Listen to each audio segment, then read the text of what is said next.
حضرت عیسیٰ علیہ السلام کو اللہ کریم نے چوتھے آسمان پہ بلا لیا نا، تو دقیانوس نام کا ایک بادشاہ ہوا بنی اسرائیل کے اندر، بڑا ظالم تھا، اس نے گمراہی پھیلا دی، اور جو لوگ معاذ اللہ کفر اور شرک نہیں کرتے تھے انہیں قتل کروا دیتا۔ تو 7-8 نوجوان اپنا ایمان بچا کے بھاگے۔ اللہ، ساری دنیا مال بچا کے بھاگتی ہے، وہ 7-8 نوجوان اپنا ایمان بچا کے بھاگے کہ یہ ہمیں کہیں کفر کی طرف نہ لوٹا دے۔ تو جا کے غار کے اندر چلے گئے، تو ایک کتا بھی ان کے ساتھ ہو گیا۔ انہیں کتے کو بڑے روڑے مارے کہ یہ اگر بھونکے گا، آواز نکالے گا تو ہم پکڑے جائیں گے، ہم نے تو چھپنا ہے۔ پر اس کو نہ ولیوں سے پیار ہو گیا تھا، اس نے کہا بھگاؤ جتنا مرضی مجھے، فطرت میری ہے کہ میں بھونکتا ہوں، پر جب اللہ کے ولی ہوں تو پھر میں ادب کرتا ہوں۔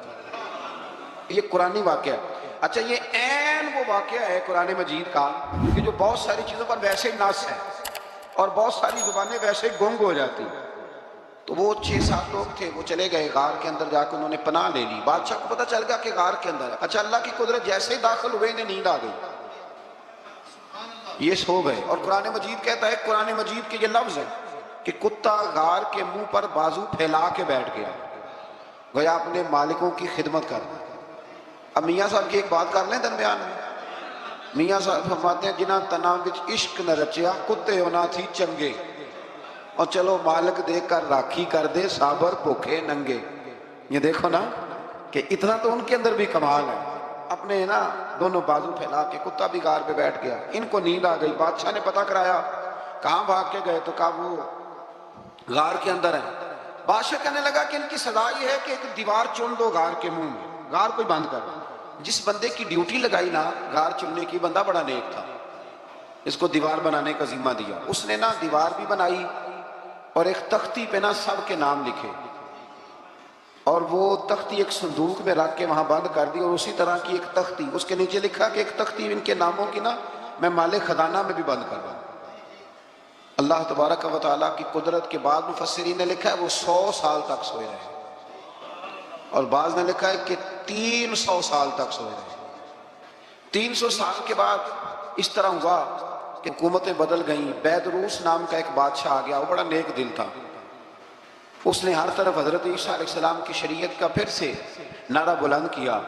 اب نا کچھ لوگ ایسے تھے جو منکر ہو گئے تھے کہ مرنے کے بعد دوبارہ کیسے اٹھیں گے۔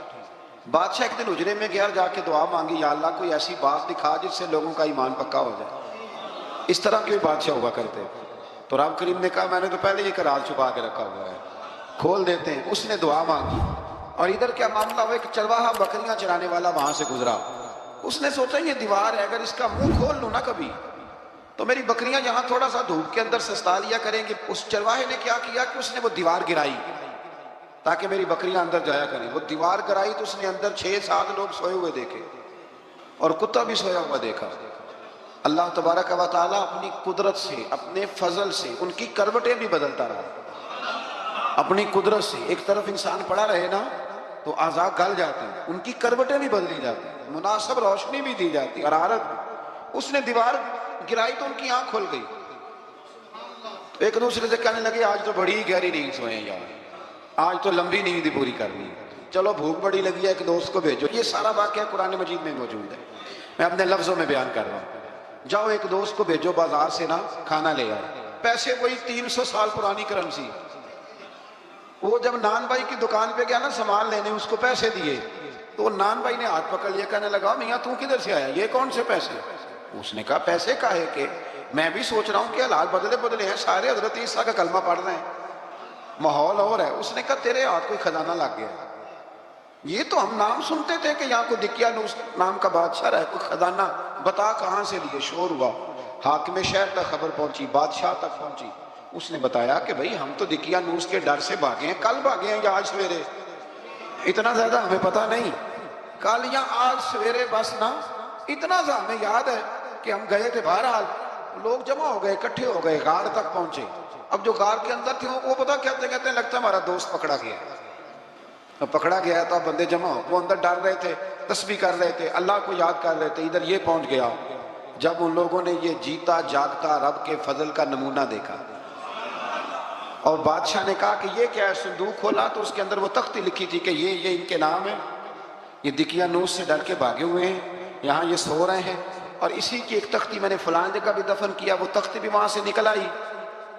اب سب لوگوں کی آنکھوں میں آنسو آئے اور سب کہنے لگے لا الہ الا اللہ، لا الہ الا اللہ، لا الہ الا اللہ۔ سب کہنے لگے ان اللہ علی کل شیء قدیر۔ جب ان کی بات پوری ہو گئی، لوگوں کے ایمان پختہ ہو گئے، تو اصحاب کہف کہنے لگے کہ ہمیں اب اجازت ہے، ہم پھر دوبارہ غار میں جاتے ہیں۔ وہ غار میں گئے تو رب نے پھر انہیں موت عطا فرمائی، نیند عطا فرمائی، تحفہ دیا۔ بادشاہ نے پھر اس کے آگے دیوار بنائی اور وہاں بادشاہ نے ایک مسجد تعمیر کرا دی، لوگ زیارت کرنے جاتے۔ یہ اصحاب کہف کا ذکر ہے۔ اب یہاں ہمارے مفسرین نے لکھا ہے کہ وہ جو کتا تھا نا، وہ بھی ساتھ ہی ساتھ اللہ قیامت والے دن اسے انسانی، یا تو انسانی شکل ملے گی، یا جیسے رب کا فضل ہوگا رب کریم اسے بھی جنت عطا فرمائے گا۔ اس نے تبلیغ کی، دین کی، اس نے کیا کیا؟ تبلیغ کی، نمازیں پڑھی، روزے رکھے، حج کیا، 10 ہوتے صحیح اس کیتا کی۔ ازی آکھیے نا خدا کے فضل سے ہم پر ہے سایہ غوث اعظم کا، ہمیں دونوں جہاں میں ہے سہارا غوث اعظم کا۔ لوگ پریشان ہو جاتے ہیں، کہتے ہیں کس طرح کی بات کرتے ہو؟ تو میں نے کہا اصل میں تیرا عقیدہ کچا ہے، وہاں تو کتا چلا جائے ولی کے پاس تو رب اسے جنت دے دیتا ہے، تو جھیکتا جاتا مومن جائے تو اللہ کیوں فضل نہیں فرماتا؟ اس سے آگے نا پھر آیت نمبر 32 ہے، اس میں اللہ تبارک و تعالیٰ نے 2 لوگوں کا واقعہ بیان کیا۔ فرمایا ایک شخص کے انگوروں کے باغات تھے اور چاروں طرف سے انہیں کھجوروں کے درختوں نے گھیر رکھا تھا، اور درمیان میں کھیتی بھی تھی، اور بیچ میں دریا بھی بہہ رہا تھا، اور ان باغات نے بہت عمدہ فصل دی۔ ایک دن یہ شخص اپنے ساتھی سے کہنے لگا میرا مال اور افرادی قوت تم سے زیادہ ہے، مجھے یقین ہے کہ یہ باغ کبھی برباد نہیں ہوگا۔ اول تو مجھے قیامت کا یقین ہی نہیں معاذ اللہ، لیکن اگر قیامت آئی تو مجھے وہاں سے بھی بہتر مال ملے گا۔ اس کے دوسرے ساتھی نے کہا تو اپنی اصل کو بھول گیا اور تو نے اپنے خالق کی ناشکری کی جو کہ وحدہ لا شریک ہے۔ اگر تم نے باغ میں داخل ہوتے وقت ماشاءاللہ لا قوت الا باللہ کہہ دیا ہوتا تو یہ تمہارے حق میں بہتر ہوتا۔ اگرچہ مال اور اولاد میں تم سے کم ہوں، لیکن میرا ایمان یہ ہے کہ اللہ تعالیٰ مجھے اس سے بہتر نعمت عطا کرے گا، اور آسمان سے کوئی آفت آئی اور تمہارا باغ تباہ و برباد ہو جائے گا، یا اگر اس کا پانی زمین میں دھس گیا تو پھر تم اسے تلاش نہ کر پاؤ گے۔ بالآخر اس شخص کا باغ برباد ہو گیا۔ وہ جو کہتا تھا نا مجھے یقین نہیں قیامت نہیں آئے گی، اس کا باغ ہی، اور وہ کف افسوس ملتے ہوئے کہنے لگا کاش میں نے شرک نہ کیا ہوتا، لیکن پھر اس کا کوئی نہ مددگار تھا اور نہ حمایتی۔ آیت نمبر 45 میں اللہ تعالیٰ نے دنیا کی زندگی کی ناپائیداری کو ایک مثال سے بیان فرمایا کہ آسمان سے بارش نازل ہوئی، گھنا سبزہ نکلا، پھر وہ سوکھ کر چورا چورا ہو گیا، جسے ہوا اڑا کے لے گئی۔ مال اور بیٹے تو محض جیتی دنیا کا سنگار ہے، جب تک تم زندہ ہو تب تک مال بھی ہیں اور بیٹے بھی ہیں۔ والباقیات الصالحات، ہاں اگر کچھ ہے باقی رہے گی تو تمہارے اچھے اعمال باقی رہے گی، اور اگر اولاد نیک ہوئی تو وہ بھی باقیات الصالحات میں شامل ہو جائے گی۔ آیت نمبر 47 سے فرمایا کہ قیامت کے دن تمام روئے زمین پر ایک کھلے میدان کی صورت میں ہوگا، سب لوگ سب باندھے رب کے حضور اکیلے حاضر ہوں گے اور اپنے اعمال ناموں کو دیکھ کر خوف زدہ ہوں گے، کہیں گے ہائے افسوس اس اعمال نامے کو کیا ہوا، اس نے نہ کوئی صغیرہ گناہ چھوڑا نہ کبیرہ، مگر سب کو شمار کیا۔ آیت نمبر 50 میں حضرت آدم علیہ السلام کو فرشتوں کے سجدہ، ابلیس کی نافرمانی اور شیطان اور اس کی ذریت کے انسان کے دشمن ہونے کا بیان۔ آگے پھر ذکر شروع ہو جاتا ہے حضرت موسیٰ علیہ السلام اور حضرت خضر علیہ السلام۔ یہ لفظ خضر بھی ہے اور خضر بھی ہے، یہ 2-3 طریقوں سے پڑھا جاتا ہے۔ حضرت خضر کے بارے میں مختلف روایات ہیں کہ یہ ولی ہیں کہ نبی ہیں، لیکن مضبوط رائے اکثر بزرگوں کی یہی ہے کہ یہ بھی اللہ کے نبی ہیں، اور بعض نے لکھا ہے یہ ہمیشہ سے زندہ ہیں۔ یہ 2 اللہ کے نبی حضرت الیاس علیہ السلام اور حضرت خضر علیہ السلام، یہ دونوں ہر سال حج میں بھی جاتے ہیں، ہر سال حج میں بھی جاتے ہیں، کیونکہ ایک روایت ملتی ہے کہ محبوب کریم علیہ السلام حج پہ گئے تو فرمایا میں الیاس اور خضر کو پہاڑوں سے اترتے ہوئے دیکھ رہا ہوں۔ تو جن کو اللہ نے کھلی آنکھیں دی ہوتی ہیں پھر انہیں زیارت بھی ہوتی ہے، انہیں یہ نظر بھی آتے ہیں۔ حضرت خضر علیہ السلام کو اللہ نے علم لدنی عطا فرمایا۔ یہ علم لدنی اللہ جس کو اپنے پاس سے عطا کرتا ہے اس کو علم لدنی کہتے ہیں۔ حضرت موسیٰ علیہ السلام ایک دن تقریر کرتے ہوئے کسی نے پوچھا کہ آپ سب سے بڑے عالم ہیں، فرمایا الحمدللہ۔ تو اللہ کریم نے فرمایا نہیں یا موسیٰ کلیم آپ سے بڑے بڑے بھی ہیں، بڑے بڑے لوگ ہیں۔ ہمارے یہاں مسئلہ ہے، پا نہ پڑی، اور لوگ مناظرہ کرنے آتے ہیں. کئی دفعہ لوگ نا مسئلہ بتاتے ہیں تو میں کہتا ہوں جناب آپ نے بتا دیا کہ اب آپ نے حکم کرنا ہے، اب آپ نے حکم کرنا ہے. کبھی کبھی کچھ لوگ ایسی باتیں کرتے ہیں وہ جی آپ ایک بندے کا نام لیتے ہیں ذکر کرتے ہیں، تو میں نے کہا چلو ہم نے بھی کہیں کچھ پڑھا ہی ہوگا نا تبھی تو ذکر کرتے ہیں. لیکن جو آتے ہیں نا لوگ، وہ مشورہ تمہارے دور میں ہے نہیں. جس نے جو لائن پڑھ لیا وہ اس میں پکا ہو گیا، سارا نہیں نہ پڑھا، سارا پڑھے پھر بات سمجھ میں آتی ہے. حضرت موسیٰ کلیم اللہ کے نبی ہیں، اور کیا بات ہے ان کی، اور یہ بھی اللہ کا فضل ہوا. حضرت موسیٰ نے یہ بات کی تبھی تو ہمیں اتنی شاندار حکمتوں کے پھول ملے. یہ بھی حضرت موسیٰ کا ہی کمال ہے.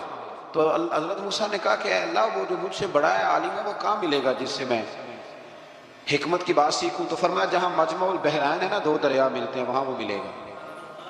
حضرت موسیٰ کلیم سے اللہ نے فرمایا کہ جاؤ جہاں دو دریا ملیں گے نا وہاں تمہیں وہ شخص ملے گا. تو یا اللہ میں کس طرح؟ فرمایا زادرہ ساتھ لے جاؤ، کھانے پینے کا سامان. حضرت موسیٰ کلیم لے گئے، مچھلی بھی لے گئے. فرمایا یہ مچھلی جہاں تمہارے برتن سے نکل کے دریا میں داخل ہو وہاں دریا میں شگاف پڑ جائے، وہاں وہ تمہیں شخص ملے گا. حضرت موسیٰ نے اپنے خادم حضرت یوشع بن نون علیہ السلام کو ساتھ لیا. یہ بعد میں حضرت موسیٰ علیہ السلام کے جانشین ہوئے.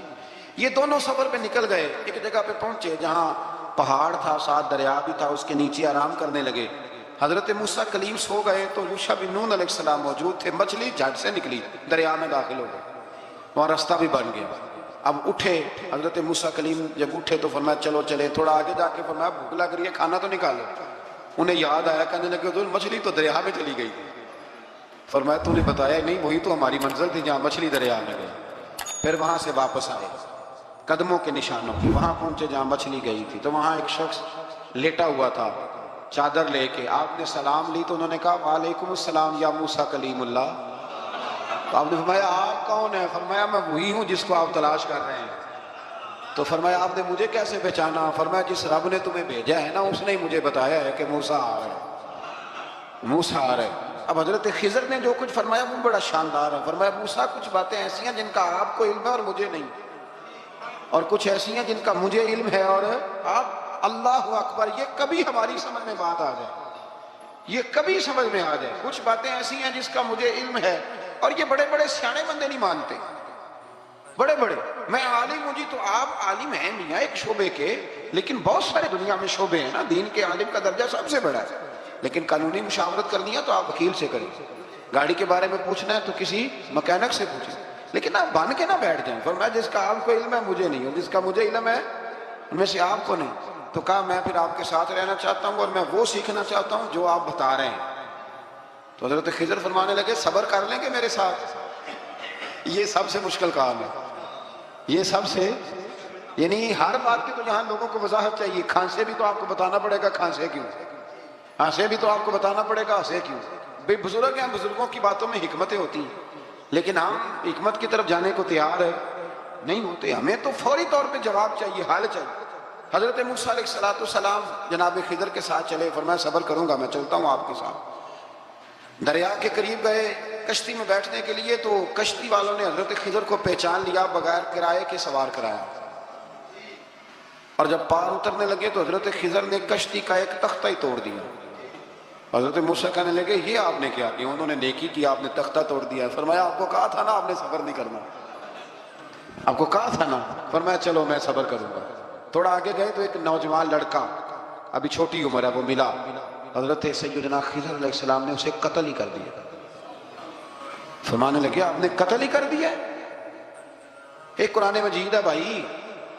میں کبھی کبھی سوچتا ہوں یہ ہم کسی درویش کی بات سناتے تو بندے اڑ جاتے. فتوے نکلتے کہ نہ نکلتے؟ میرے خیال ہے ہر مسجد سے نکلتے. اور فتوے ایک جتنے مسجد میں نمازی ہوتے سب کے ہاتھوں میں فتوے ہوتے. قتل کر دیا، قتل ہی ہو گیا بندہ. تو حضرت سیدنا موسیٰ علیہ السلام فرمانے لگے آپ نے قتل ہی کر دیا. فرمایا میں نے کہا تھا نا آپ نے صبر نہیں کرنا. آپ فرمانے لگے چلو اگر اب میں بولا نا تو بے شک آپ مجھے علیحدہ کر دیجیے. حضرت موسیٰ کلیم اب بولا تو علیحدہ کر دیا.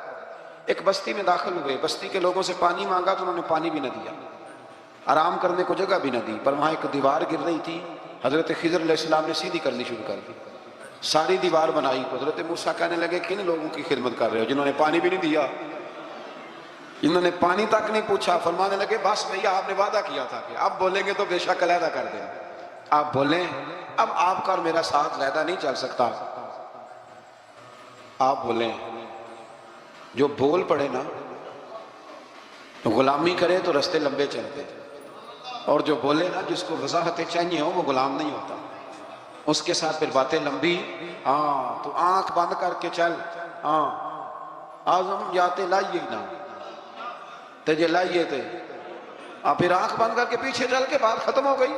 حضرت خضر علیہ السلام نے جب کہا نا کہ اب آپ کا وعدہ ختم ہو گیا، فرمایا میں آپ کو جانے سے پہلے حکمت بتاتا ہوں، یہ وہ علم ہے جو اللہ نے مجھے اپنے پاس سے عطا فرمایا، یہ وہ ہے جو علم لدنی ہے۔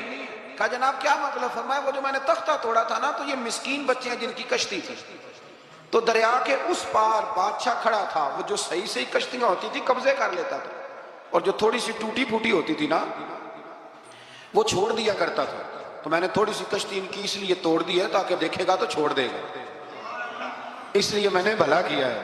اور فرمایا وہ جو بچہ میں نے قتل کیا نا وہ شروع سے ہی کفر کا دل دادا تھا، اس کے ماں باپ نیک تھے، اگر بڑا ہوتا جوان ہوتا تو ہو سکتا ہے ماں باپ کو بھی کفر میں مبتلا کر دے، اب اس کے بدلے اللہ انہیں صالح بیٹا عطا فرمائے گا، تو یہ بھی میں نے اللہ کے دیے ہوئے علم سے کیا۔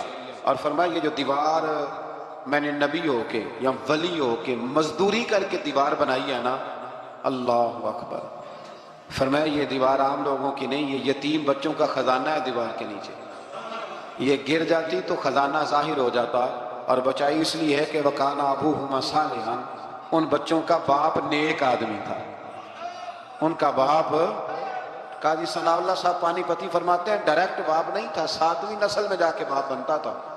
سن لیں یہ بھی بات، ایک بندہ نیک ہو تو اس کی 7 نسلوں تک رب خزانوں کی بھی حفاظت فرماتا ہے۔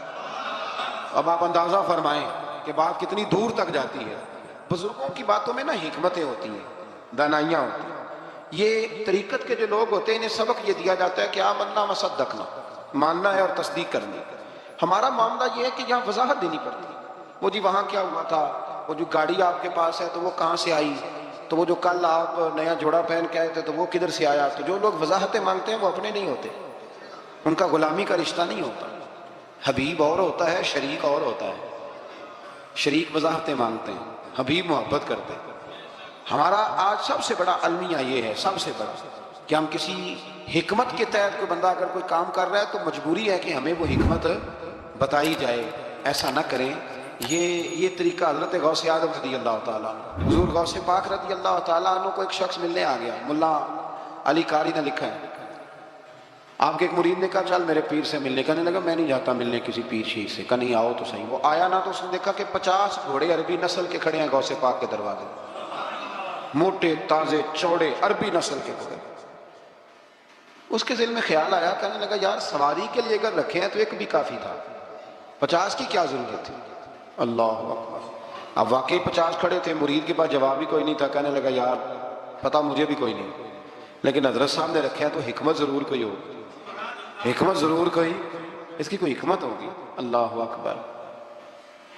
وہ چلے گئے واپس، وہ روز تنقید کرتا کیسا تیرا پیر ہے 50 گھوڑے رکھے ہوئے، کیسے تیرا پیر ہے 50 گھوڑے رکھے ہوئے۔ کچھ دن گزرے تو ملا علی قاری کہتے ہیں وہ اعتراض کرنے والے کے پیٹ میں کوئی تکلیف ہوئی، بغداد کے سب سے بڑے طبیب کے پاس گیا، اس نے کہا تیرا تو جگر تباہ ہو گیا، عربی نسل کا ایک گھوڑا چاہیے، اس کو ذبح کریں گے، اس کا جگر نکالیں گے، اس کی دوائی بنا کے تجھے کھلائیں گے، اور 50 گھوڑے ہوں گے تو تو بچے گا۔ اب پریشان ہو گیا، کہنے لگا گھوڑے ہیں تو صحیح، پر جو میں حال کر رہا ہوں گا گھوڑے تو نہیں ملیں گے، میرا تو جوتوں والا کام ہے، وہ شاید مل جائیں۔ لیکن جب انسان مرنے لگتا ہے تو پھر اس کو ڈوبتے کو تنکے کا سہارا، اپنے دوست کے پاس گیا، کہنے لگا چل تیرے پیر کے پاس چلے۔ اس نے کہا تجھے نہیں لے کے جانا، تو تنقید کرتا ہے، کہتا ہے ایک دفعہ چاہیے کیا، کہا گھوڑے، کہنے لگا تیرے لیے رکھے ہیں کوئی، جا دوڑ جا، میرے حضرت صاحب کی ضرورت کیا ہے۔ لیکن جب غوث اعظم کی خانقاہ میں داخل ہوئے نا تو حضور غوث اعظم اٹھ کے ملے، اللہ والے دلوں میں باتیں نہیں رکھتے، ماتھا چوما اور فرمانے لگے میاں تو ایک دن نا میری گلی سے گزر رہا تھا تو میری تیرے اوپر نظر پڑی، تو مجھے نظر آیا تو بیمار ہوگا، اور تیرا علاج عربی نسل کے 50 گھوڑوں کی وجہ سے ہوگا، تو میں نے تیرے لیے لا کے کھڑے کیے، تیرے لیے ہی کھڑے کیے ہیں، تو نہ گھر بھی لے جانے کی ضرورت نہیں، چارہ بھی میرے مرید ہی ڈال دیا کریں گے۔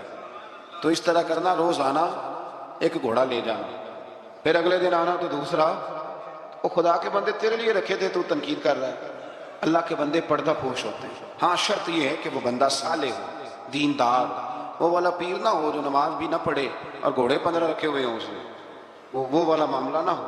تو میرے عزیز یہ یاد رکھیں کہ اللہ تبارک و تعالیٰ کا بندہ جب آپ کا روحانی علاج کرتا ہے نا، روحانی علاج سے مطلب جادو ٹونے کا علاج نہیں، روحانی علاج وہ ہوتا ہے کہ میرے گناہوں کا علاج ہوتا ہے، حسد، بغض، کینہ، عداوت، یہ نکل جائے، تو وہ کچھ ایسے نسخے بتاتا ہے جو سمجھ میں مرید کی نہیں آتے لیکن وہ ضروری ہوتے ہیں۔ انہی نسخوں کو استعمال کرنے سے انسان کا فائدہ ہوتا ہے۔ جی کرنے والے لوگ ہمیشہ کامیاب رہتے ہیں، وہ ماں باپ کے آگے کریں، استاد کے آگے کریں، شیخ کے آگے کریں، اور جن کو وضاحتوں کی ضرورت ہوتی ہے، ہاں ایک شرعی بات ضرور ہے، وہ ضرور سن لیں۔ اگر آپ کو کہیں کچھ شرعی قباحت نظر آئے جو قرآن و سنت سے ٹکراتی ہو، تو وہ آپ پر فرض ہے آپ اپنے مرشد سے پوچھیں۔ کتنی بڑی بات کر رہا ہوں، یعنی جو چیز قرآن و سنت سے ٹکرا رہی ہو اس کی وضاحت طلب کرنا ضروری ہوتا ہے، اور جو دین سے نہ ٹکرائے اس پر آپ وضاحتیں پوچھتے ہیں، تو پھر اس کا مطلب ہے کہ آپ علاج کرانے میں سنجیدہ نہیں ہیں۔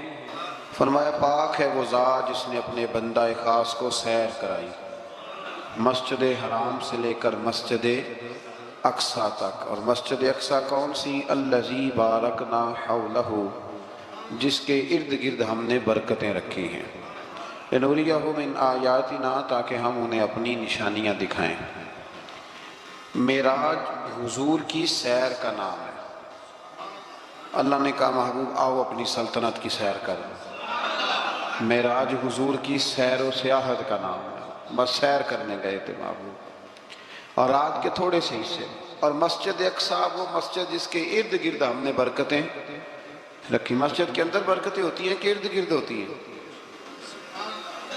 الذی بارکنا حولہ، جس کے ارد گرد ہم نے برکتیں رکھی ہیں۔ تو مفسرین نے فرمایا کہ مسجد اقصیٰ کے ارد گرد انبیاء کے مزارات تھے، تو فرمایا کہ اس کے ارد گرد ہم نے برکتیں رکھی ہیں۔ جہاں نبی کا وجود ہو وہاں برکت ہوتی ہے، جہاں ولی کا وجود ہو وہاں برکت ہوتی ہے۔ لنوریہم من آیاتنا، تاکہ ہم انہیں اپنی نشانیاں دکھائیں۔ واقعہ معراج ظاہر ہے ایک تفصیلی اور ایک بڑا حیرت انگیز اور محبوب کی عظمت اور شانوں والا واقعہ ہے۔ تو اللہ تبارک و تعالیٰ نے 15ویں پارے کا اور سورہ بنی اسرائیل کا آغاز اسی آیت سے فرمایا ہے۔ آیت نمبر 4 سے بیان ہوا ہے کہ بنی اسرائیل کو بائبل میں بتا دیا گیا تھا کہ وہ زمین میں 2 مرتبہ فساد اور سرکشی کریں گے، چنانچہ یہ دونوں مواقع آئے اور اللہ نے ان پر جابر بندے مسلط کیے۔ آیت نمبر 11 میں اللہ تعالیٰ نے فرمایا کہ انسان بڑا ہی جلد باز ہے، اسے بڑی جلدی ہے، بڑی جلدی کرتا ہے۔ آیت نمبر 12 میں بتایا کہ ہم نے نظام لیل و نہار کو اپنی قدرت کی 2 نشانیوں، اور ہم نے دن کو روشن بنایا تاکہ تم اپنے رب کا فضل تلاش کرو اور سالوں کی گنتی اور حساب کو جان لو۔ آیت نمبر 13 سے بتایا کہ ہم نے ہر انسان کا اعمال نامہ اس کے گلے میں لٹکا دیا ہے، یعنی اللہ کی قضاء و قدرت میں جو طے ہے وہ ہو کے رہے گا، اور قیامت کے دن یہ اعمال نامہ ایک کھلی ہوئی کتاب کی صورت میں ہوگا۔ بندے سے کہا جائے گا اپنا اعمال نامہ پڑھو، آج تم خود ہی احتساب کرنے کے لیے کافی ہو۔ جس نے ہدایت کو اختیار کیا تو اسی کا فائدہ اسی کو پہنچے گا، اور جس نے گمراہی کو اختیار کیا تو اس کا وبال بھی اسی پر آئے گا۔ اور کوئی بوجھ اٹھانے والا دوسرے کا بوجھ نہیں اٹھائے گا، اور ہم اس وقت تک عذاب دینے والے نہیں جب تک کہ اتمام حجت کے لیے ہم رسول نہ بھیج دیں۔ اگلی آیت میں قدرت کا ایک قانون بیان کیا گیا ہے کہ جب ہم کسی بستی والوں کو ہلاک کرنے کا ارادہ کرتے ہیں تو اس کو عیش و عشرت کا دل دادہ لوگوں کو اپنے احکام بھیجتے ہیں، پھر وہ ان احکام کی نافرمانی کر کے عذاب کے مستحق ہوتے ہیں، اور یوں ہم ان کو تباہ و برباد کر دیتے ہیں۔ پہلے قومیں عیش میں پڑتی ہیں پھر تباہ ہوتی ہیں۔ اللہ تعالیٰ اپنے محبوب کی غلامی والی زندگی عطا فرمائے۔ اللہ آیت نمبر 18 میں فرمایا کہ جو صرف دنیا کے فائدے کا طلبگار ہو تو ہم اس کو اس دنیا میں جتنا چاہیں دے دیتے ہیں، اور پھر اس کا انجام جہنم ہوتا ہے۔ اللہ فرماتا ہے تو دنیا مانگے گا تو میں دے دوں گا، یہ نہیں کہ ملے گی نہیں، لیکن دنیا ملے گی۔ پھر جنت اللہ سے مانگیں ربنا آتنا فی الدنیا حسنہ وفی الآخرۃ حسنہ، یا اللہ دنیا بھی اچھی کر کے دے اور آخرت بھی ہمیں اچھی کر کے عطا فرما۔ آیت نمبر 21 میں ایک دوسرے پر دنیا میں فضیلت کا ذکر کرتے ہوئے فرمایا کہ آخرت کے بڑے بڑے درجے ہیں اور ان کی فضیلت بھی بہت بڑی ہے۔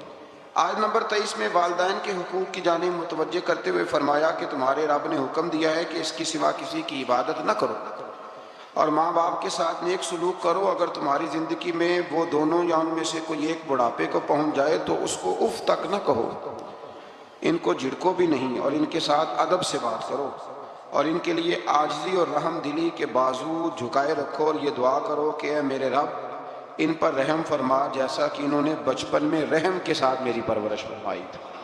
یہ آیت نمبر 26 میں قرابت داروں، مسکینوں اور مسافروں کے حقوق ادا کرنے اور فضول خرچی سے اجتناب کا حکم ہے، اور یہ کہ فضول خرچی کرنے والے شیطان کے بھائی ہیں، اور اگر بسبب تنگ دستی خرچ نہ کر سکو تو ان سے نرم بات ہی کر لو۔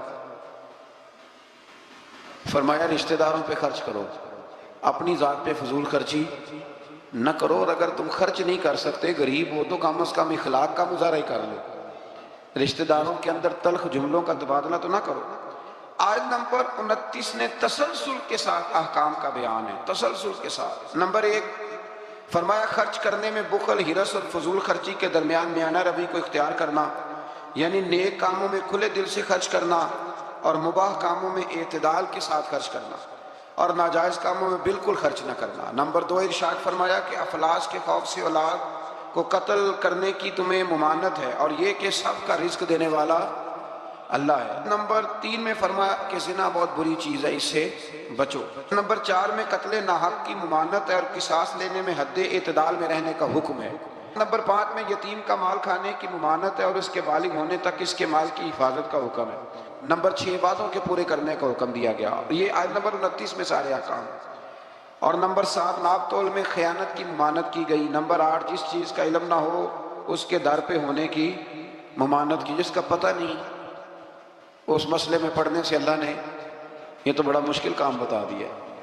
یہاں تو جس کو بالکل بھی نہیں نہ پتا وہ بھی 1 2 3 فتوے تو دن میں دے ہی دیتا ہے، اللہ ماشاءاللہ۔ فرمایا جس کا پتہ نہیں اس کام کے پیچھے بے شک کان آنکھ دل ان سب سے روز قیامت سوال ہو۔ 9 نمبر میں فرمایا تکبر اور اطراء کے چلنے والے ٹھیک نہیں کرتے، ان کی مذمت ہے۔ نمبر 10 شرک کی مذمت بیان کی گئی، اور 11 نمبر پہ یہ بھی بیان ہوا کہ کسی کی روزی کی کشادگی یا تنگی کا مدار اس کی فضیلت یا بے قدری نہیں کہ بندہ اچھا نہیں تھا اس لیے اللہ نے پیسے بھی دیے، فرمایا یہ اس کی بے قدری اس وجہ سے نہیں، یہ اللہ تعالیٰ کی حکمت اور مشیت کا معاملہ، اللہ زیادہ بہتر جانتا ہے کہ کسی کو اس نے کیا دینا ہے۔ ان تفصیلات کے بعد فرمایا اے رسول یہ وہ حکمت والی باتیں ہیں جن کی ہم نے آپ کی طرف وحی فرمائی ہے۔ اقوال زری لکھے ہوتے ہیں نا، آپ اس طرح کریں سورہ بنی اسرائیل کی آیت نمبر 29 لکھ کے لگائیں۔ میں اکثر نا جب کوئی بندہ کہتا ہے نا اقوال زری تو میں کہتا ہوں پہلے بتاؤ قرآن سارا تم نے لکھ کے لگا لیا، یاد کر لیا، حدیثیں ساری لکھ لی؟ اب تو انگریزوں کے قولوں کو اقوال زری بنا کے لوگ بیان کرتے ہیں، تو میں کہتا ہوں پہلے قرآن حدیث اپنے اللہ کے بندوں کی باتیں تو پوری کر لو، تم تو دور نکل گئے۔ اللہ فرماتے ہیں یہ حکمت والی باتیں، یہ تھوڑی حکمت والی بات ہے کہ رب فرما رہا ہے کہ کسی کی روزی کا کشادگی یا تنگی کا مدار اس کی فضیلت یا بے قدری پہ نہیں، بلکہ تو اللہ بہتر جانتا ہے کہ اس کو کیا دینا ہے، یہ بہت بڑی حکمت والی بات۔ آیت نمبر 40 میں کفار اور مشرکین کی اس خبیث فطرت کو بیان کیا گیا کہ خود تو بیٹوں کی تمنا کرتے ہیں اور اللہ کی طرف بیٹیوں کی نسبت کر کے کہتے ہیں کہ فرشتے معاذ اللہ اللہ کی بیٹی ہے۔ آیت نمبر 44 سے بیان ہوا کہ 7 آسمان اور زمینیں اور جو بھی ان میں ہے اپنے اپنے انداز میں اللہ کی تسبیح کر رہے ہیں، ہر چیز اللہ کی حمد کے ساتھ اس کی تسبیح کر رہی ہے، لیکن تم ان کی تسبیح کو سن نہیں سکتے۔ آیت نمبر 45 میں فرمایا کہ منکرین آخرت قرآن کی تعلیمات سے استفادہ کرنے سے محروم رہے اور ان کے دل و دماغ حق کو قبول کرنے کی سعادت سے محروم ہیں، اور فصیح و بلیغ قرآن سن کر بھی نبی پر سحر زدہ ہونے کا تان کرتے ہیں معاذ اللہ۔ آیت نمبر 49 میں بتایا کہ منکرین آخرت کہتے ہیں کہ جب ہماری ہڈیاں گل سڑ کے ریزہ ریزہ ہو جائیں گی تو کیا ہمیں اثر نو پیدا کیا جائے گا؟ اللہ تعالیٰ نے فرمایا تم پتھر بن جاؤ یا لوہا یا کوئی اور مخلوق جو تمہارے خیال میں بہت سخت ہو، وہی رب ذوالجلال دوبارہ پیدا کرے گا جس نے تمہیں پہلے پیدا فرمایا تھا۔ آیت نمبر 52 میں عمدہ بات کرنے کا حکم دیا گیا، اور آیت نمبر 56 میں بتایا کہ باطل معبود اپنے پوجنے والوں کی تکلیف کو دور کرنے یا بدلنے کی قدرت نہیں رکھتے۔ آیت نمبر 61 سے ایک بار پھر فرشتوں کے آدم کو سجدہ کرنے اور شیطان کے انکار کرنے کا ذکر ہے، اور اس بات کا بھی کہ شیطان جو کچھ بھی کر لے اللہ کے خاص بندوں پر اس کا داؤ چلتا نہیں ہے۔ آیت نمبر 67 میں فرمایا کہ جب سمندری طوفان میں گر جاتے ہیں تو معبودان باطلہ کی بجائے صرف اللہ کو پکارتے ہیں۔ کافر بھی اس وقت اللہ ہی کو پکارتے ہیں، لیکن نجات کی صورت میں یہ لوگ پھر شرک میں مبتلا ہو جاتے ہیں۔ آیت نمبر 68 میں مشرکوں کو متنبہ کیا گیا کہ اگر ان پر کوئی آفت آ گئی یا انہیں خشک سرزمین میں کہیں دنسا دیا گیا یا کسی اور مصیبت میں مبتلا کیا گیا تو اللہ کے سوا کوئی نجات دینے والا نہیں ہے۔ آیت نمبر 70 میں بنی آدم کی عزت اور کرامت کا ذکر ہے کہ اللہ نے بنی آدم کو اپنی مخلوقات میں بہت سو پر فضیلت عطا فرمائی۔ آیت نمبر 71 میں انسانوں کو اپنے پیشواؤں کے ساتھ بلائے جانے، دائیں بائیں اعمال نامے لینے والوں کو کامیابی کا بیان ہے، اور جو دنیا میں حق سے اندھا ہے وہ آخرت میں بھی اندھا ہے۔ قیامت میں اس کا کوئی پیشوا ہوگا، اسی کے ساتھ ہی بلایا جائے گا۔ جو ساری زندگی کہتا رہے میں مانتا ہی نہیں کسی کو، کوئی امام نہیں، کوئی تقلید نہیں، کوئی شہر نہیں، تو وہ کدھر جائے گا؟ ہاں اسی کے ساتھ جائے گا۔ اللہ تبارک و تعالیٰ سمجھنے کی توفیق عطا فرمائے۔ پھر اللہ تبارک و تعالیٰ نے آیت نمبر 73 سے کفار کے آپ صلی اللہ علیہ وسلم کو رائے حق سے ہٹانے کے باطل ارادوں کا ذکر فرمایا۔ اللہ تعالیٰ نے حق کے راستے میں آپ کی ثابت قدمی کو اپنا فضل قرار دیا۔ آپ کو جزیرہ عرب سے نکالنے کی کفار کی سازش کا ذکر کرتے ہوئے فرمایا کہ وہ ایسا کرنے میں کامیاب ہو بھی جائیں تو برے انجام سے بچ سکتے نہیں۔ اشارتاً 5 نمازوں کا حکم فرمایا، فجر کی فضیلت کا بیان کیا، نماز تہجد کی ترغیب، اور رسول اللہ صلی اللہ علیہ وسلم کے لیے مقام محمود جو مقام شفاعت کبریٰ ہے، جہاں کھڑے ہو کے رسول پاک امت کی سفارش فرمائیں، عطا کیے جانے کا بیان ہے۔ آیت نمبر 81 سے حق کی آمد اور باطل کے نیست و نابود ہونے کا بیان ہے، اور یہ کہ قرآن میں اہل ایمان کے لیے شفا بھی ہے اور رحمت بھی ہے۔ آیت نمبر 83 میں انسان کی اس فطرت کا ذکر ہے کہ نعمتوں پر ناشکری اور مصیبت پر نا امیدی کا اظہار کرتا ہے، یہ اس کی فطرت ہے۔ آیت نمبر 85 میں اس امر کا بیان ہے کہ یہود نے رسول اللہ صلی اللہ علیہ وسلم سے روح کے بارے میں سوال کیا تو اللہ تعالیٰ نے فرمایا کہ اے رسول صلی اللہ علیہ وسلم کہہ دیجئے کہ روح میرے رب کے امر سے ہے اور تم کو محض تھوڑا سا علم عطا کیا گیا۔ اس سے یہ بتانا مقصود ہے کہ جن چیزوں کی حقیقت جاننے پر ہدایت اور نجات موقوف نہیں نا، ان کے در پہ ہونے کی تمہیں ضرورت بھی نہیں ہے۔ آیت نمبر 88 میں ایک بار پھر قرآن کی مثل لانے کا چیلنج اور کافروں کے عجز کا بیان۔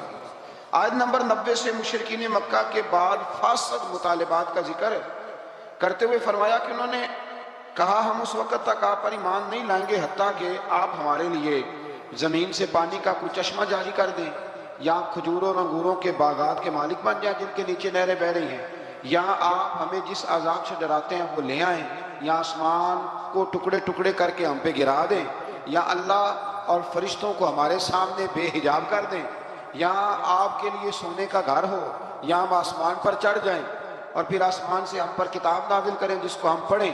ان سب مطالبات کے جواب میں اللہ نے فرمایا اے رسول صلی اللہ علیہ وسلم کہہ دو میرا رب ہر عیب سے پاک ہے، میں کوئی شعب دے باز نہیں ہوں، بلکہ میں تو اللہ کا وہ بندہ ہوں جسے اللہ نے اپنا رسول بنا کے بھیجا ہے۔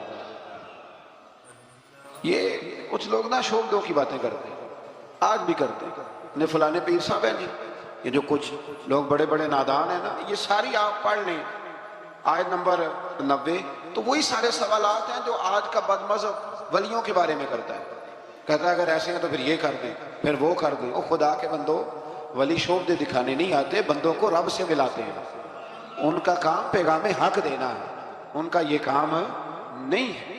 آیت نمبر 94 سے کفار مکہ کے اس اعتراض کا ذکر ہے کہ اللہ نے بشر کو رسول بنا کے کیوں بھیجا، استغفر اللہ، یعنی کوئی فرشتہ کیوں نہیں بھیجا؟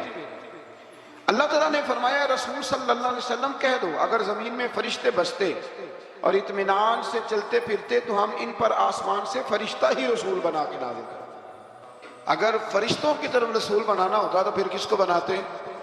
فرشتوں کی، یعنی نبی اور رسول جس مخلوق کی طرف مبعوث ہوئے اسی کے جن سے ہوتے ہیں۔ ان آیات میں یہ بھی بتایا کہ منکرین آخرت کو ان کے منہوں کے بل اندھا گونگا اور بہرا بنا کر اٹھایا جائے گا اور ان کا ٹھکانہ جہنم ہے۔ آیت نمبر 100 میں فرمایا کہ آپ کہیے اگر بالفرض تم میرے رب کی رحمت کے خزانوں کے مالک ہوتے تو تم خرچ کے ڈر سے ان کو روکے رکھتے، اور دراصل انسان ہے ہی بخیل، یہ کنجوس ہے، یہ اللہ کی دی ہوئی توفیق سے بھی اس کے رستے میں خرچ کرنے کو تیار نہیں ہوتا۔ آیت نمبر 101 سے موسیٰ علیہ السلام کو 9 معجزات عطا کیے جانے، فرعون کا آپ کو ساحر کہنے، فرعون کے غرق ہونے اور بنی اسرائیل کے زمین میں آباد ہونے کا ذکر ہے۔ آیت نمبر 105 میں قرآن مجید کو بتدریج تھوڑا تھوڑا نازل کرنے کی حکمت یہ بتائی گئی کہ رسول ان پر ٹھہر ٹھہر کے پڑھیں گے، ان کے لیے قرآن کو سمجھنے میں آسانی ہوگی۔ مشرکین مکہ اعتراض کرتے تھے کہ کبھی آپ اللہ کہتے ہیں کبھی رحمان کہتے ہیں، ہم تو رحمان کو نہیں جانتے، تو اللہ نے فرمایا رسول کہہ دیجئے کہ معبود برحق کو تم اللہ کہہ کے پکارو یا رحمان کہہ کے پکارو، تم اسے جس نام سے بھی پکارو گے سب اسی کے نام ہے، اور اسے پکارنے میں میانہ روی سے کام لو۔ آخری آیت میں فرمایا کہ اللہ کی نہ کوئی اولاد ہے، نہ کوئی اس کی سلطنت میں اس کا شریک ہے، نہ اسے کسی مددگار کی ضرورت ہے، اور آپ اس کی کبریائی کو بیان کرتے رہیں۔ آگے شروع ہو جاتی ہے سورہ کہف۔ اصحاب کہف کا نام تو سنا نا ماشاءاللہ حافظ۔ پہلے اس کی فضیلت میں ایک حدیث نہ بیان کروں؟ نبی کریم صلی اللہ علیہ وسلم نے فرمایا، یہ مسلم شریف کی حدیث ہے، دجال آئے گا قیامت کے قریب اور بڑے لوگوں کو گمراہ کرے گا، تو حضور نے فرمایا جو سورہ کہف کی 10 آیات زبانی یاد کر لینا وہ دجال کے فتنے سے بچ جائے گا۔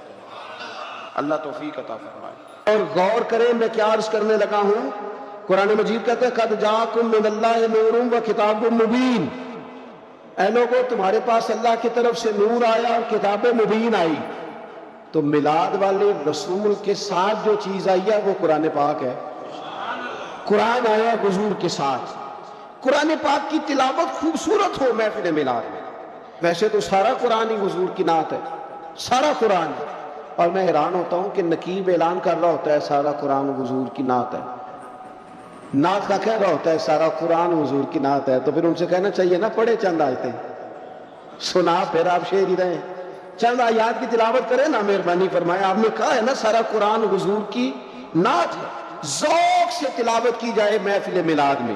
سارا قرآن حضور کی نعت ہے، پر جن میں ذرا خاص وضاحت کے ساتھ حضور کا علم شریف ہے، فضائل ہیں، خصائل ہیں، شانیں، جن آیات میں چہرہ والضحیٰ کا ذکر ہے، زلف واللیل کا ذکر ہے، سینہ علم نشرح کا ذکر ہے، حضور علیہ السلام کی نظر مازاق کا ذکر ہے، جس میں رسول پاک کے علم مبارک کا ذکر ہے، جس میں حضور کی رحمت کے تذکرے ہیں، یہ آیات تلاوت کی جائیں اور اچھا قاری تلاوت کرے، اور پھر تلاوت کر کے ان کا ترجمہ بالکل سادہ ترجمہ ہی قوم تک پہنچا دیا جائے، تو محفل میلاد میں یہ خوبصورت خدمت ہوگی۔ یہ میلاد شریف کرانے والے ایک اچھی بات لوگوں تک پہنچائیں، اچھے انداز میں قرآن پاک کی تلاوت کر کے، اور یہ بات یاد رکھ لے، اپنے دل کی تختی پہ لکھ لے، اللہ کے پیارے رسول صلی اللہ علیہ وسلم نے فرمایا اس قرآن کے ذریعے اللہ قوموں کو عزت عطا فرمائے گا۔ تو میلاد شریف کے اندر آپ اچھے قراء کو ضرور دعوت دیں، بہترین قرآن مجید کی تلاوت آپ سنیں، اور اچھے انداز میں آپ نبی پاک علیہ الصلوۃ والسلام پر نازل ہونے والی اس کتاب کی تلاوت سنیں۔ دوسری بات یہ کہ میلاد شریف میں نعت پڑھی جاتی ہے، نعت کہتے ہیں حضور کی تعریف کو، بڑی سونی کر کے نبی پاک کی تعریف کی جائے، بڑی سونی کر کے۔ یہ نا میں کیا عرض کروں اس نعت خواں کی خدمت میں بھی جو اتنا اعلیٰ کام کر رہا تھا، وہ اس لائن میں کھڑا تھا جس لائن میں حضرت عباس بن عبد المطلب کھڑے ہیں، اس لائن میں تھا جس لائن میں حضرت حسان بن ثابت ہیں، اس صف کا نمائندہ ہو کہ کہاں اپنے آپ کو کمزور کر بیٹھا ہے، 20,000 پہ 25,000 پہ، اتنا اعزاز والا کام، اور کہاں اپنے آپ کو گرا لیا اس نے، یہاں تک لے آیا اپنے آپ کو۔ نعت شریف تو جذبات تھے بندہ مومن کے، اور نعت کے لیے مشہور آدمی کی ضرورت نہیں، ذوق اور شوق کی ضرورت ہے۔ علاقے کے آپ بچوں کو کہیں وہ حضور کی نعت شریف پڑھیں، نبی پاک کا تذکرہ کریں، سونا کر کے حضور کا ذکر کریں۔ آپ کو پتہ ہے حضرت عباس رضی اللہ تعالیٰ عنہ نے عرض کی یا رسول اللہ آپ کی نعت پڑھنا چاہتا ہوں، آپ کا قصیدہ لکھا ہے، تعریف لکھی ہے، پڑھنا چاہتا ہوں، پڑھوں؟ تو نبی کریم علیہ السلام سادہ بھی کہہ سکتے تھے پڑھ دو، لیکن حضور نے پتہ کیا فرمایا، یا رسول اللہ آپ کی تعریف لکھی ہے، پڑھوں؟ تو حضور نے فرمایا پڑھیے، اللہ آپ کے دانتوں کو سلامت رکھے۔ اتنا اعزاز نعت کا، اتنا اجر حضور کی نعت کا۔ حضرت حسان بن ثابت رضی اللہ تعالیٰ عنہ جو نعت پڑھتے تھے تو وہ نعت کیا تھی؟ کافر معاذ اللہ جو نبی پاک علیہ السلام پر اعتراضات کرتے تھے نا، حضرت حسان بن ثابت شعروں میں ان کا جواب دیتے تھے۔ حضرت حسان بن ثابت جب نعت پڑھتے تھے، اور نعت کا تو اپنا اعزاز تو پہچان یار، تو اپنی عظمت کو تو سمجھ، تیرا درجہ کیا ہے۔ جب حضرت حسان نعت پڑھتے تھے تو رسول پاک ہاتھ اٹھا کے دعا مانگتے تھے، اے اللہ روح القدس کے ذریعے، اے اللہ جبریل امین کے ذریعے میرے حسان کی مدد فرما۔ حضور ان کی مدد کی دعا کرتے تھے کیونکہ وہ حضور کی تعریف کر رہے ہیں۔ تو آپ دیکھیں یہ اعزاز کتنا بڑا ہے، یہ مرتبہ کتنا بڑا ہے۔ بنو نجار بہت اعلیٰ قبیلہ تھا مدینہ منورہ کا۔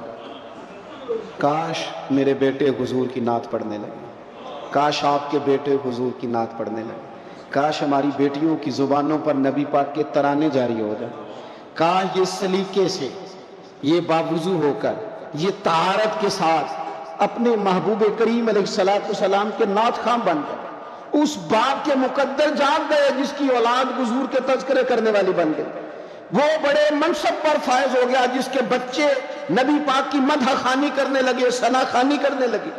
بنو نجار قبیلے کی بچیاں حضور مدینے آئے تو دف بجاتی، وہ ننھی بچیاں جو بیٹھ کر وہاں دف بجاتی تھی، رسول پاک کی جانب اشارے کر کے گاتی تھی کہ ہم ہیں بچیاں نجار کے عالی گھرانے کی، خوشی ہے آمنہ کے لال کے تشریف لانے کی، ہمیں خوشی ہے آمنہ کے لال کے تشریف لانے کی۔ وہ نا حضور کا ذکر کرتی ہے، نبی کریم علیہ السلام کی تعریف کرتی ہیں تو حضور ان کے پاس سے گزرے۔ تو ابو داؤد شریف میں جو حدیث کے لفظ ہیں بڑے کمال ہیں، بڑے میٹھے ہیں، ان میں جو رعنائی اور حسن کے جو جذبے ہیں اور جو ان بچیوں کے لیے اعزاز ہے اور نعت خواں کے لیے جو خوشخبری ہے وہ سمجھنے والی ہے۔ وہ بچیاں حضور کی تعریفیں کر رہی تھی، وہ کہہ رہی تھی ہم بنو نجار کی قبیلے کی اعلیٰ بچیاں ہیں، ہمارے مقدر دیکھو، ہمارے پڑوسی کون بنے ہیں؟ مدینے والے مصطفیٰ کریم علیہ السلام۔ اس لیے خوش ہے کہ حضور ہمارے پڑوسی بن گئے، مدینے آ گئے، حضور ان کے قریب سے گزرے۔ تو ایک جملہ میٹھا، ٹھنڈا، پیارا، حسین ایک جملہ حدیث میں ملتا ہے، حضور نے کہا، نبی کریم ان کے قریب سے گزرے تو ان بیٹیوں کی طرف پلٹ کر دیکھ کر حضور فرمانے لگے میرا رب جانتا ہے کہ مجھے بھی تم سے بڑی ہی محبت ہے، ہوں میں اپنی حیاتی تو قربان نہ جاواں، ویکھو محمد محمد پکیندے گزر گئی، اللہ جانتا ہے کہ مجھے بھی تم سے بڑی محبت۔ تو یہ نعت خوانی، نعت پڑھنا، نعت سننا، یہ تو بڑا اعزاز کا کام، یہ تو بڑی فضیلت کا کام۔ پھر اس کے بعد باری آتی ہے بیان کی۔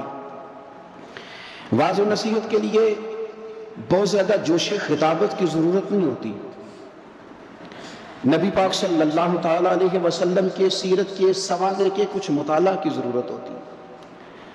اگر ہم اپنی مسجد کے خطیب کے پاس ہی وقت پہ چلے جائیں نا جمعہ پڑھنے، تو امید ہے کہ وہ ایک آیت کا ترجمہ تو کریں گے، چند احادیث مبارکہ تو ہمیں سنائیں گے۔ آپ کسی کے پاس بیٹھ جائیں، اس کا خطابت میں بڑا نام ہونا ضروری نہیں، اس کا حضور کا غلام ہونا ضروری ہے۔ ایسے خطباء کو دعوت دیں جو اہل سنت کے مسلمات کی روشنی میں کتاب و سنت کا نچوڑ لا کے آپ کو وہ بیان کریں اور آپ کو سنائیں۔ نبی پاک علیہ السلام کی سیرت اگر بیان کی جاتی، حضور کے فضائل، خصائل، شمائل، تعریفیں اگر کی جاتی، ہماری اولادوں کے دلوں میں حضور کی محبت پیدا ہوتی۔ اور میرا یقین ہے کہ جس دن ہم قوم کو حضور کی سیرت سنانے میں کامیاب ہو گئے نا، اس قوم کو جینے کا سلیقہ آ جائے گا، انہیں زندگی گزارنے کے ڈھنگ نصیب ہو جائیں گے، انہیں سمجھ آ جائے گی کہ معاشرے کے اور سوسائٹی کے اندر سکون سے، چین سے، وقار سے کس طرح رہا جا سکتا ہے اگر ہم کامیاب ہو جائیں۔ اس لیے حضور کی سیرت بیان کی جائے، اخلاق عالیہ کا تذکرہ کیا جائے، اوصاف جمیلہ بیان کی جائے، فضائل، شمائل، سیرت کا ایک باب ایک تقریر میں بیان کیا جائے۔ اور حضور کے فضائل بیان کرنا کتنا اعزاز کا کام ہے۔ آپ قرآن پاک پڑھیں نا، رب نے اپنے نبی کے فضائل بیان فرمائے، لقد من اللہ علی المؤمنین اذ بعث فیہم رسولا لقد جاءکم رسول من انفسکم عزیز علیہ ما عنتم حریص علیکم بالمؤمنین رؤوف رحیم یا ایھا النبی انا ارسلناک شاہدا ومبشرا ونذیرا وداعیا الی اللہ باذنہ وسراجا منیرا وما ارسلناک الا رحمتا للعالمین۔ کہاں کہاں رب کریم نے اپنے محبوب کے فضائل بیان کیے، ان کو کھولا جائے، ان کو بیان کیا جائے، ان کی تفسیریں پڑھی جائیں، قوم کے دلوں میں لوگوں کے دلوں میں حضور کی محبت بٹھائی جائے۔ آپ دیکھیے سنن ترمذی کتاب المناقب میں حدیث ہے، حضرت عبداللہ ابن عباس فرماتے ہیں چند صحابہ بیٹھ کے حضور کا ذکر کر رہے تھے، مختلف انبیاء کا تذکرہ کر رہے تھے۔ کسی نے کہا حضرت ابراہیم خلیل اللہ ہے، جناب اسماعیل ذبیح اللہ ہیں، حضرت موسیٰ کلیم اللہ ہے، حضرت عیسیٰ کلمۃ اللہ ہے۔ باتیں ہو رہی تھی، حضور بھی آ گئے۔ فرمایا جو تم نے کہا میں نے سن لیا، سنو پھر اعلیٰ وانا حبیب اللہ۔ میں فخر سے نہیں کہتا مجھے رب نے اپنا محبوب بنایا ہے، میں فخر سے نہیں کہتا۔ حضور فرمانے لگے سنو، قیامت کے دن حمد کا جھنڈا میرے ہاتھ میں ہوگا، پر میں فخر سے نہیں کہتا۔ فرمایا قیامت کے دن سب سے پہلے میں شفاعت کروں گا اور میری شفاعت ہی قبول کی جائے گی، پر میں فخر کے ساتھ نہیں کہتا۔ فرمایا صبح قیامت سب سے پہلے جنت کا دروازہ میں کھٹکھٹاؤں گا اور میرے لیے ہی سب سے پہلے کھولا جائے گا، پر میں فخر کے ساتھ نہیں کہتا۔ رسول کریم صلی اللہ تعالی علیہ وسلم ارشاد فرمانے لگے فقیر غریب مومن قیامت کے دن میرے ساتھ جنت میں جائیں گے، پر میں فخر کے ساتھ نہیں کہتا۔ حضور فرمانے لگے پہلوں میں بھی اور پچھلوں میں بھی اللہ کی بارگاہ میں سب سے زیادہ اعزاز میرا ہوگا، پر میں فخر کے ساتھ نہیں کہتا۔ فاضل بریلوی کیا فرماتے ہیں؟ کہتے ہیں پیش حق مجدہ شفاعت کا سناتے جائیں گے، وہ آپ روتے جائیں گے ہم کو ہنساتے جائیں گے، باغ جنت میں محمد مسکراتے جائیں گے صلی اللہ تعالی علیہ وسلم، باغ جنت میں محمد مسکراتے جائیں گے، پھول رحمت کے گریں گے ہم اٹھاتے جائیں گے۔ اور کیا کسی نے خوب کہا خلد میں ہوگا ہمارا داخلہ اس شان سے ہم یا رسول اللہ کا نعرہ لگاتے جائیں، یا رسول اللہ کا نعرہ لگاتے جائیں۔ تو حضور نے تو خود اپنے فضائل بیان کیے، لہذا بہترین گفتگو، پھر صلاۃ و سلام ہوگا محفل میں۔ یہ جو درود و سلام ہے نا، دیکھیں نا انداز کیا ہے، ان اللہ و ملائکتہ یصلون علی النبی، اللہ بھی، اللہ کے فرشتے بھی نبی کریم پر درود بھیجتے ہیں۔ یا ایھا الذین آمنوا، اے ایمان والو، یعنی اپنے لفظوں میں ترجمہ کر لیں، اے میرے نبی کے ماننے والو، صلو علیہ وسلموا تسلیما، تم بھی محبوب پر درود بھیجو اور خوب سلام پڑھو، تم بھی درود بھیجو اور خوب سلام پڑھو۔ پھر ہمیں سکھایا نا ہمارے امام نے کہ کہنا ہے مصطفیٰ جان رحمت لاکھوں شم بزم ہدایت پہ لاکھوں سلام، جس کے گچھے سے لچھے جڑے نور کے ان ستاروں کی نصرت پہ لاکھوں سلام۔ اور فرمانے لگے ان کی باتوں کی لذت پہ بے حد درود، ان کے خطبے کی ہیبت پہ لاکھوں سلام، اور جس سہانی گھڑی چمکا طیبہ کا چاند اس دل افروز ساتھ پہ لاکھوں سلام۔ اور کہنے لگے میں سلام پڑھ رہا تھا تو فرشتے بھی میرے کان میں آ کے باتیں کرنے لگے، مجھ سے خدمت کے قدسی کہیں ہاں رضا، ہاں رضا، مصطفیٰ جان رحمت پہ لاکھوں سلام، مجھ سے خدمت کے قدسی کہے ہاں رضا، مصطفیٰ جان رحمت پہ۔ اور نبی کریم علیہ السلام فرماتے ہیں تو ایک بار درود پڑھ رب تیرے اوپر 10 بار رحمت کرے گا، اور حضور فرمانے لگے تو 10 بار درود پڑھ اللہ 100 رحمت نازل کرے، اور حضور فرماتے ہیں تو 100 بار درود پاک پڑھ اللہ تیری پیشانی پہ قیامت میں لکھ دے گا کہ یہ بندہ منافقت سے بھی بری ہے، جہنم کی آگ سے بھی بری ہے۔ تو درود شریف پڑھا جاتا ہے ہماری محفل میں، پھر دعا ہوتی ہے، اور دعا تو عبادت کا مغز ہے نا، اور دعا تو عین عبادت ہے۔ اور حضور نے فرمایا جو رب سے مانگے رب راضی ہوتا ہے، جو نہ مانگے ناراض ہوتا ہے۔ اور دعا کی ترتیب بھی یہی ہے کہ پہلے اللہ کی حمد ہو، پھر حضور پہ درود ہو، پھر اس کے بعد دعا ہو۔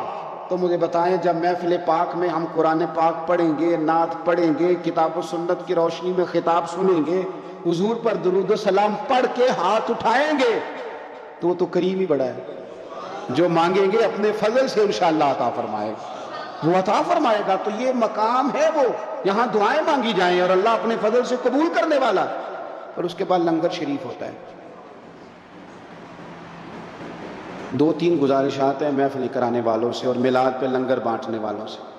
ایک لنگر وہ ہے جو ابا جی کے ختم سے منسوب ہے، یہ میرے ابا جی کے ختم شریف کی روٹی۔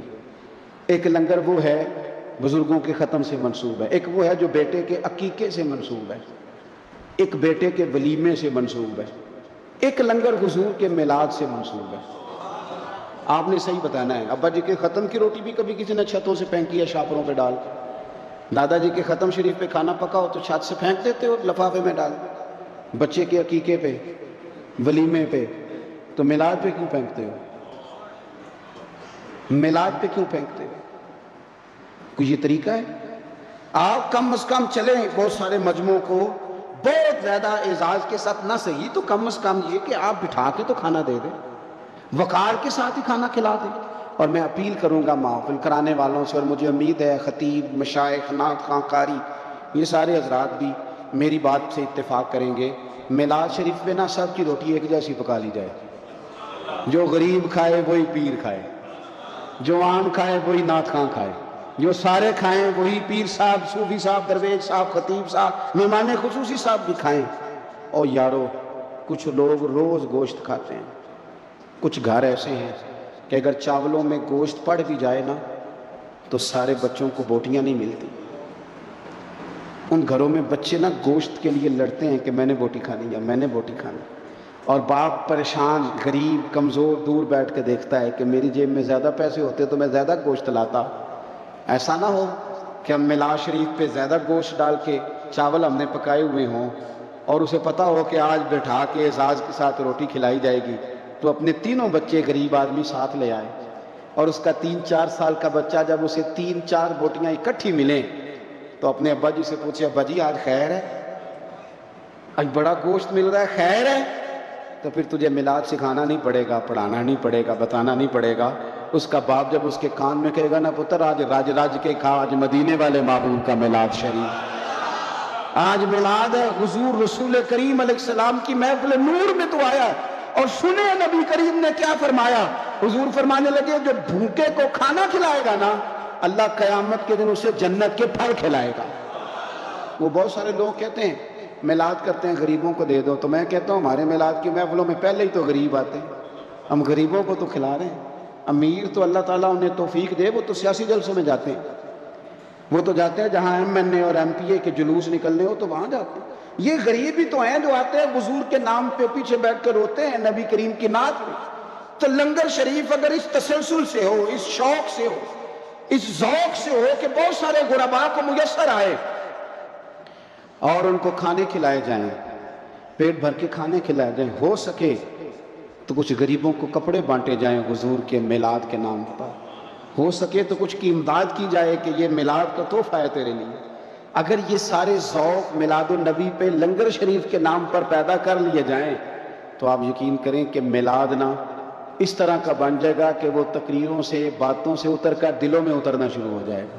اور بہت سارے لوگ ایسے ہوں گے جن کی روحیں وجد کریں گے میلاد آنے کی، طبیعتیں مائل ہوں گی. اور میلاد کا سبق بھی یہی ہے، درس بھی یہی ہے، شوق بھی یہی ہے. بہرحال یہ پورا مہینہ درود شریف پڑھ کے گزارنا ہے. یہ سارا مہینہ حضور کی نعت سویرے بھی ہمارے گھر چلے، شام بھی ہمارے گھر چلے. ہم سویرے گھر سے جائیں تو نعت سن کے جائیں، آتے ہی نعت چلائیں. ہم اپنے بچوں کو نعت کے بٹن دبا کے دیں. ہمارے گھروں میں حضور کا تذکرہ ہو، نبی پاک کے ذکر جمیل سے ہمارے گھر آباد اور روشن ہو. ہماری بیٹیاں حضور کے تذکرے کرنے والی ہوں. ہمارے یہاں خاص قسم کا ذوق گھروں میں بن جائے. حضرت عباس رضی اللہ تعالیٰ عنہ فرماتے ہیں میں گھر کے اندر بیٹھ کے اپنے بچوں کو حضور کا ذکر سنا رہا تھا. حضور کہیں باہر سے گزرے تو میرے نصیب جاگ گئے. حضور نے سنا تو دروازے پہ کھڑے ہو گئے. بات ختم ہوئی، دروازے پہ دستک ہوئی، دروازہ جو کھولا تو حیران رہ گیا، اللہ کی ساری رحمتیں تو میرے دروازے پر موجود ہیں. تو قریب محبوب فرمانے لگے چچا میرے تذکرے کر رہے تھے؟ یا رسول اللہ آپ کا ذکر بتا رہا تھا، میں نے بچپن بھی دیکھا، جوانی بھی دیکھی، آپ کے والدین بھی دیکھے، تو آپ کے تذکارے جمیلہ بچوں کو سنا رہا تھا. فرمایا چچا مبارک ہو، میری شفاعت تم نے اپنے حق میں ثابت کر لی ہے. اب میں تمہاری سفارش کروں گا صبح قیامت، چونکہ تمہارے گھر میں حضور کا تذکرہ ہوتا ہے. خوب نعتیں پڑھیں حضور کی، خوب. آپ نعت کا ذوق بنا لیں گے تو زبان پہ جاری بھی ہو جائے گی. نعت سرکار کی پڑھتا ہوں میں، بس اسی بات سے میرے رحمت ہوگی. ایک تیرا نام وسیلہ ہے میرا، رنج و غم میں